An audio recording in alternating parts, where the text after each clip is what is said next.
Good morning. Welcome back to the Deep 404. Obviously, there has been a lot happening in the last few days in Ukraine with the fall of Avdiivka and the Russian advances along the line. I'm going to cover off a little bit of what might be happening around the Zaporizhzhia region. I'll also then touch a little bit on the Julian Assange appeal today in the High Courts of London.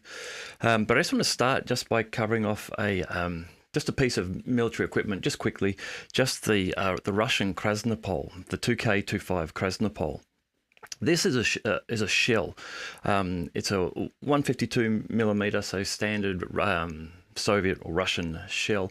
It is also, interestingly, developed in a 155 millimeter variety. So the 155 millimeter shell being the NATO standard.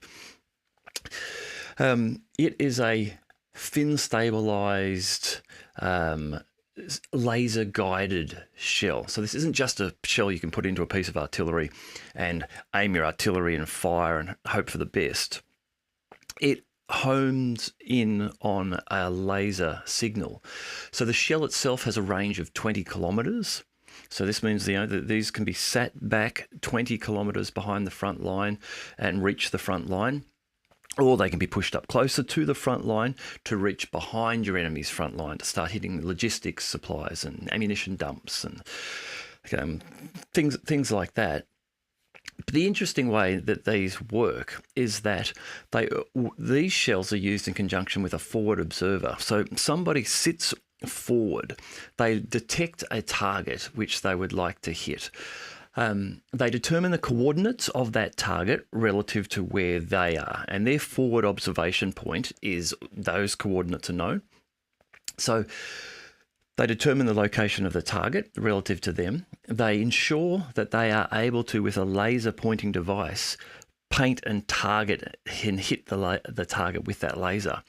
They then make a request back to the artillery group that they're in communication with. They give the they give the coordinates of the target, and they request a Krasnopol shell to be fired. So what then happens is that the artillery, so this observer might be right on the front line and can see a target up to, say, 5 kilometers behind the front line, or it might be closer. The artillery might be sitting back 15 kilometers, sort of safely out of the way of the front line. They get the request, they're given the coordinates, so they target the shell onto the target, roughly where it is going to.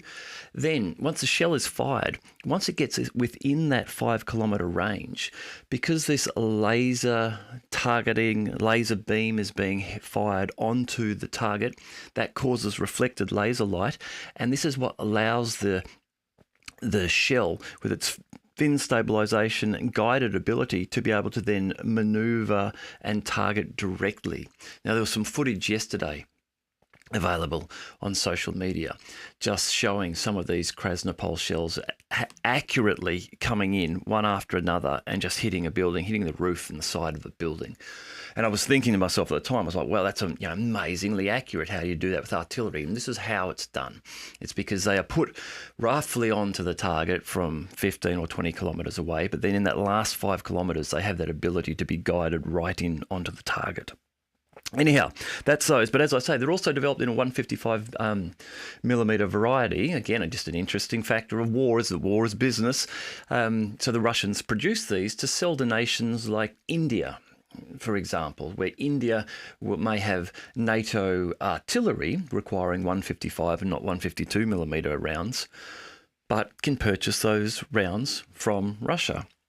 The Krasnopols, the Indians have used them in the past, and a learning that they found was, while the Krasnopols were designed for use primarily in Russia and Europe, there are no high mountains in Russia or Europe, not in the areas that they were designed, not particularly high anyhow, not like the sort of things you can see in India.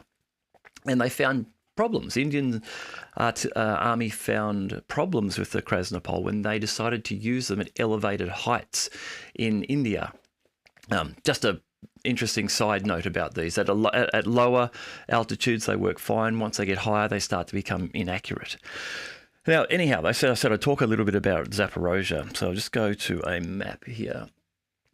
Okay, so this map here is Ukraine. This is the front line. I'm using the deep state map, so this is a Ukrainian, pro-Ukrainian map. So this may or may not accurately reflect the most up-to-date positions, but I think it's getting pretty close. We have over here Bakhmut on the top right, and Donetsk area here,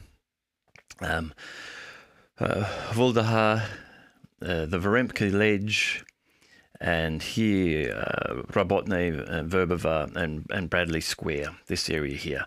Bradley Square was the name given to this area. This is the first area of the Ukrainian offensive last year, where without the assistance of air support, the Ukrainian forces advanced into minefields, were slowed down by the minefields, and then came under attack of the Russian close air support, the Alligator Ka-52 attack helicopters with their anti-tank guided missiles with a standoff range of about 15 kilometres. And there was such a rapid destruction of NATO vehicles in this area, Leopards and Bradleys and that sort of thing, that it became known as Bradley Square. So in this area here is where we're starting to see renewed action from the Russians. This comes after the fall of Avdiivka around Donetsk and the pushes that we're seeing here. And I just want to talk a little bit about what might happen in this area over the coming days and weeks. There are reports that the Ukrainians are now pouring in reserves from across the Dnieper River. This is the Dnieper River running down here. And this large blue area just here on the left is the Novokhovka reservoir. As we said before, this reservoir is no longer full of water like this. It is just the river that's running through it. The rest of it has been dried up after the Novokhovka dam, which is right down here, was destroyed some time ago. So that allowed the water to flow out of here. But there are reports that the Ukrainians are sending reserves across the Dnieper. So this, I imagine, is happening between Zaporizhzhia and Dnipro. They're coming across and then heading down into this area near Orikhiv, which is where we have Robotny and Verbova around here. So what might be happening in this area, or I guess what we might expect to see here. This area here, Novodanilivka, there are reports that this is starting to come under Russian shelling now.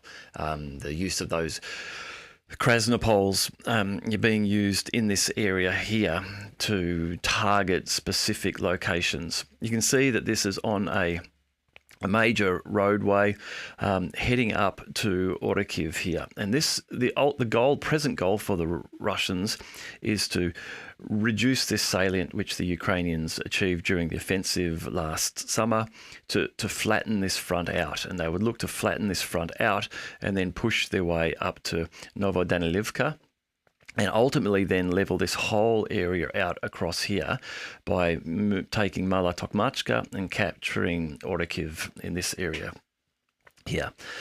They could then follow their way up this road here, which is the H08, up to Komishuvaka here.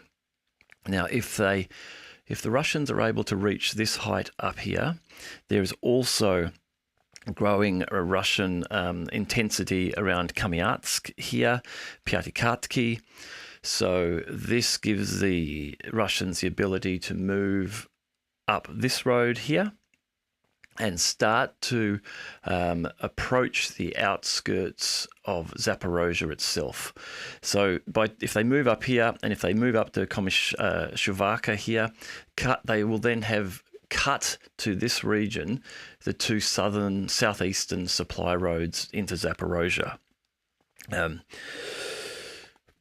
While these aren't directly supplying Zaporizhzhia in a great way, they are allowing free movement of Ukrainian troops from anywhere here from the east to link onto these roads and come in. They're also allowing the forces from Zaporizhzhia to push down to the front line. So as the Russians start to move up these roads, it begins to weaken the ability of the Ukrainians to push down and support these regions in between. If we just zoom out a little bit.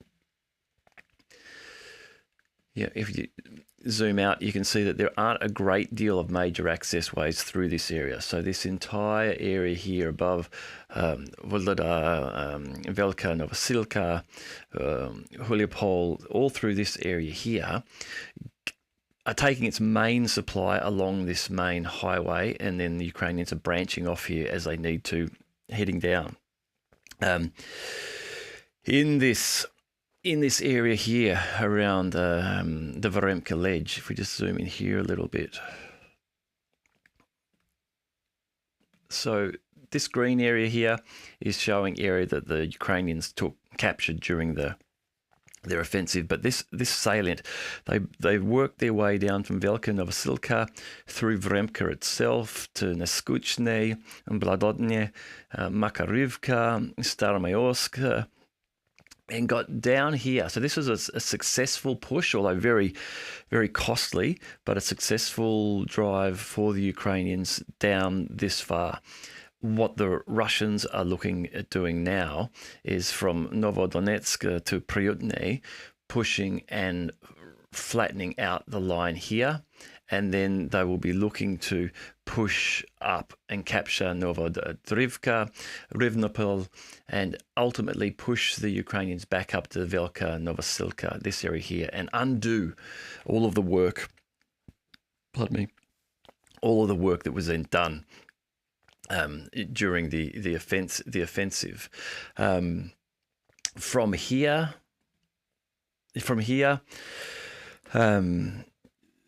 they might. We've got. Let me just move out a little bit more. Huliopol here, another position here where the Russians are likely to move from Marfopil here to move up, following the settlements along this river here. This is the Haicha River. I'm not quite sure on the pronunciation of this, but the Haicha River, working along here up to Huliopol, taking Huliopol, and then moving northeast along the river and it follows up this roadway here, which is the TO401. The Russians, if they then have taken Malakatokmachka up to Orakiv, if they have flattened out along here to Novoselivka, the Huliopol, taken all of these areas, they are now in a position where if the Ukrainians have not established strong defensive positions in this area, that they are then likely to push all the way up towards this road here, which is the H15.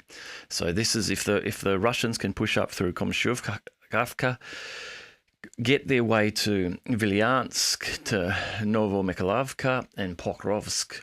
These points along here, as they push up, means that the Russians then are beginning to skirt Zaporizhzhia without having to actually take Zaporizhzhia. They will have cut all of the eastern supply lines.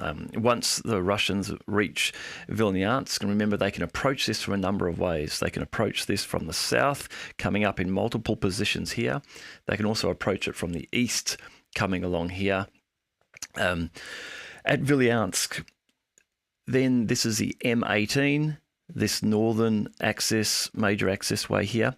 From Vilnyansk, the Russians can put this under solid artillery fire control. And so Zaporizhzhia then becomes, to some extent, contained. The Russians can push from this area, get themselves across to the Dnieper River, and they can then hold Zaporizhzhia without having to take Zaporizhzhia. I don't believe that the Russians really want to take all of Zaporizhzhia, but what they can do here now is start to hold it. They can cut the supply line between, or supply road, a major one, on the eastern side of the Dnieper anyhow, to Dnipro, And then from the Donetsk region and from Bakhmut, where the Russians are having success and are pushing westwards, they can move down and take Kostyantynivka, cut this access road here. They move up to Pokrovsk here. And now you can see that they're beginning to cut the eastern supply roads into Dnipro. That weakens again the ability for the Ukrainians to support these less densely populated areas in the middle. So Russia is in the position where in the next month or months, depending on the defences the Ukrainians have prepared, and if they aren't strong and significant, the Russians could look to build a wall along this eastern flank of Dnipro and Zaporizhzhia. Not attack Dnipro and Zaporizhzhia, but themselves build defensive positions along this line, and perhaps a little higher up here, perhaps cutting this road here above Hubnyaka here. But this then creates a wall between Zaporizhzhia and Dnipro and the east, and this area here. Now, if you remember, there is that long 32-kilometre long, I think it is, train in Zaporizhzhia, which the Russians have formed, where they have just taken thousands of rail cars and stuck them together, and we're wondering what it might be used for. I'm not saying it will be, but it might be used perhaps somewhere along here, or perhaps along Zaporizhzhia, like pulled up a train line along here, just to create a large defensive border, to make that area easy to hold, allowing troops to move further north and perhaps to sit around this area here and contain Dnipro and Zaporizhzhia, allowing the Russians to push in then from Bakhmut, from the Krasny Liman area, Kupiansk, drive down from the Belgorod region in towards Kharkiv, and do this without the immediate concern of Ukrainian forces rushing in from this area here, then being forced to come up to the north and be controlled to some extent. So this is what we might expect to see, something along these lines. I think that the Russians will look to put some control over Dnipro and Zaporizhzhia. I don't think they will want to attack them and take these cities. It's a big ask, and it's not really, I think, in their best interest to do so. But we will also, I believe, see the Russians looking to find ways across the southern Dnieper, so from Zaporizhzhia, from south of Zaporizhzhia to Kherson. We already have reports of a lot of activity along Kherson.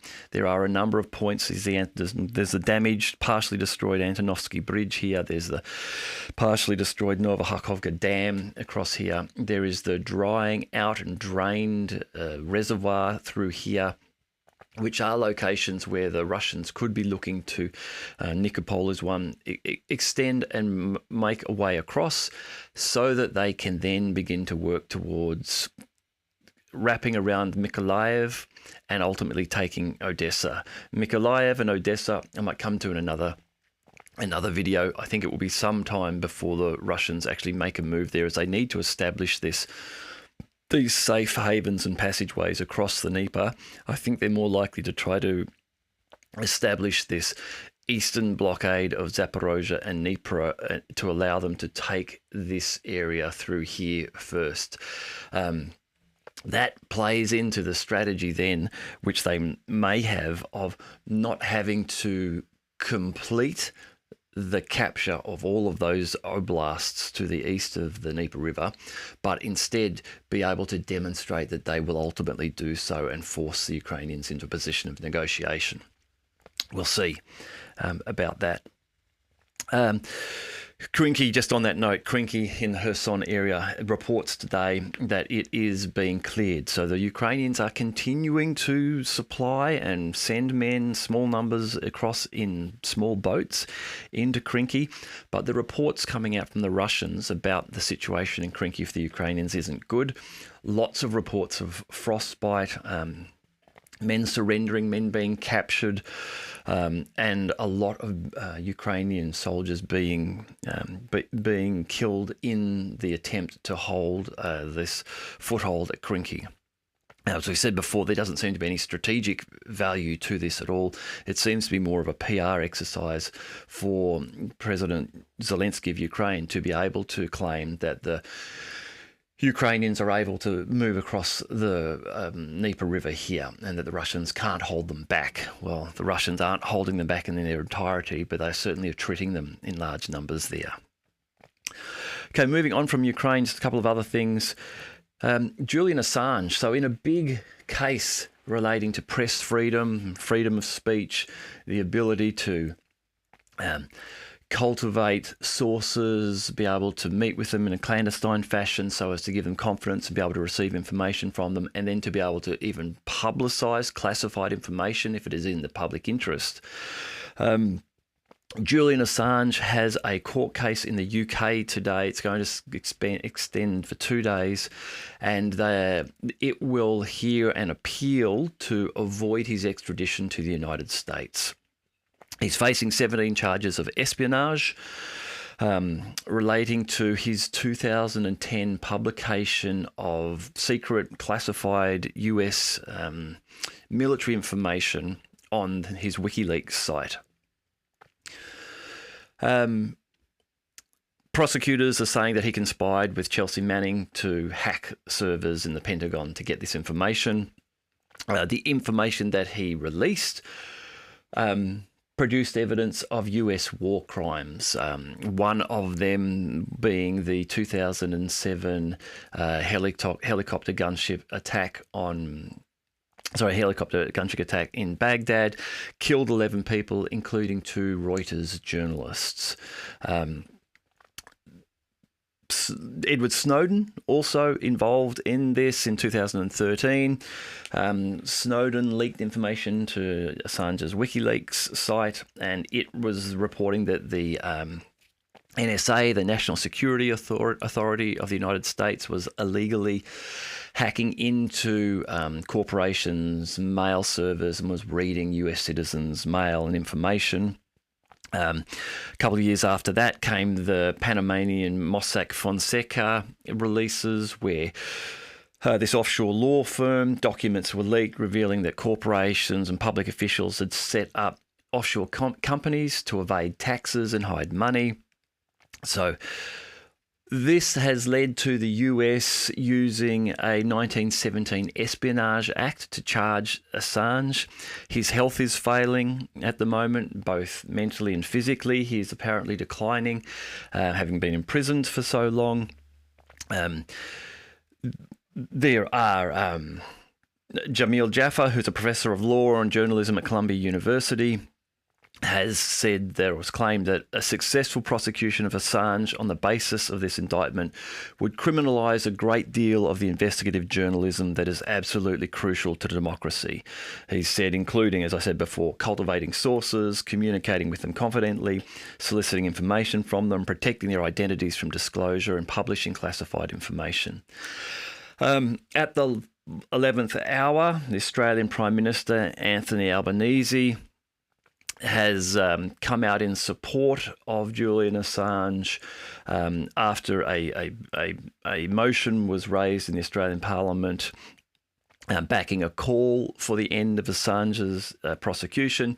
They have said that while they won't meddle in the British courts, that they do strongly recommend that Julian Assange not be extradited to the United States. So he said that this can't go on and indefinitely.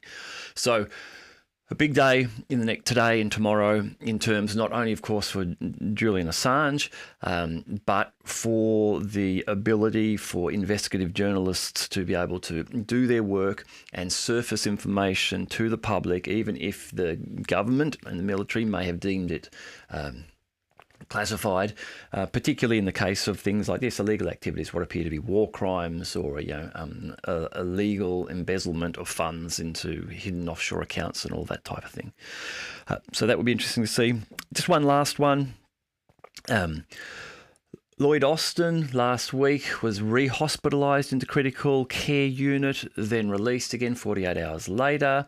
We're not seeing a great deal of news again. There has been a statement of him where he spoke about a conference at Brussels that happened 4 days ago, which he was meant to attend, which he cancelled. The Lloyd Austin story is still an interesting one. Just the swings in terms of his health, given what was reportedly successful and minor surgery for prostate cancer. One does wonder if we are getting the full story on this, if perhaps it was a far more invasive form of cancer that had extended beyond prostate, and that it wasn't just minor and successful surgery.